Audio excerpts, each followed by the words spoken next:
Christelike Ewigheidsweek word jaarliks wêreldwyd gevier. En hierdie jaar is dit hierdie week tussen 18 en 25 Januarie. Dit is bedoel om 'n spesiale tyd van gebed en refleksie en samewerking onder Christene van verskillende tradisies en denominasies te wees. Die week wat oorspronklik in 1908 begin is, poog om Jesus se gebed in Johannes 17 vers 21 te vervul, dat hulle almal een mag wees. Hierdie gebed van Jesus in Johannes 17 herinner ons aan die diepste begeerte vir sy volgelinge, dat hulle almal een mag wees, Vader, net soos U in my is en ek in U. Hierdie gebed van Jesus vir sy kerk se eenheid is nie net 'n oppervlakkige ooreenstemming nie, maar dis 'n diep weerspieëling van die eenheid binne die drie eenheid van God self, Vader, Seun en Heilige Gees as een.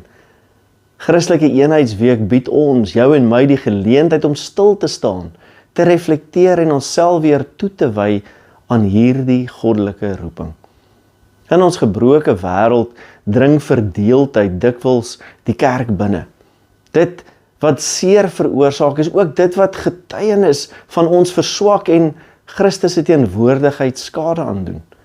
Tog word ons as liggaam van Christus geroep om 'n baken van versoening, liefde en hoop te wees.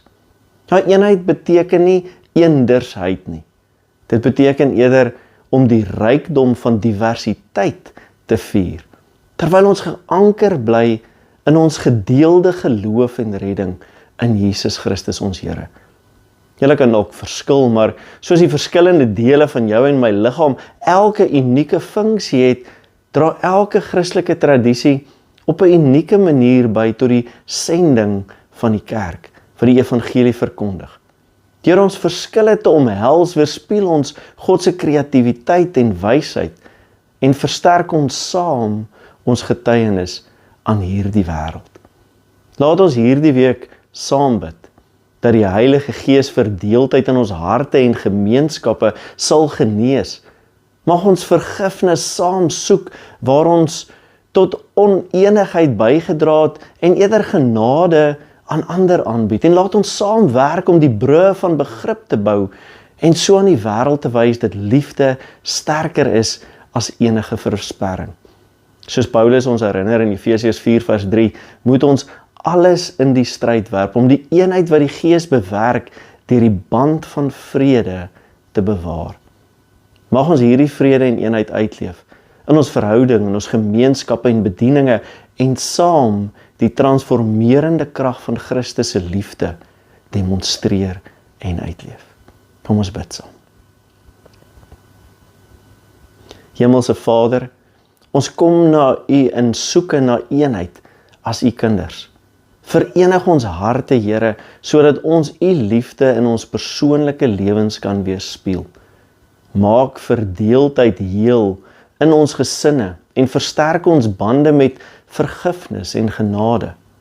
Seën ons gemeenskappe met harmonie en samewerking, sodat ons mekaar selfloos kan dien. Ons bid vir eenheid onder alle Christene, oor tradisies en denominasies heen, sodat ons saam U naam kan verheerlik. Vul ons met die gees van vrede, begrip en versoening, sodat die wêreld Christus deur ons liefde kan sien. In Jesus naam bid ons dit. Amen.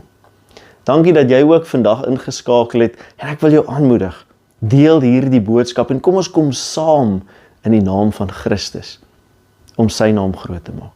Tot volgende keer. Totsiens.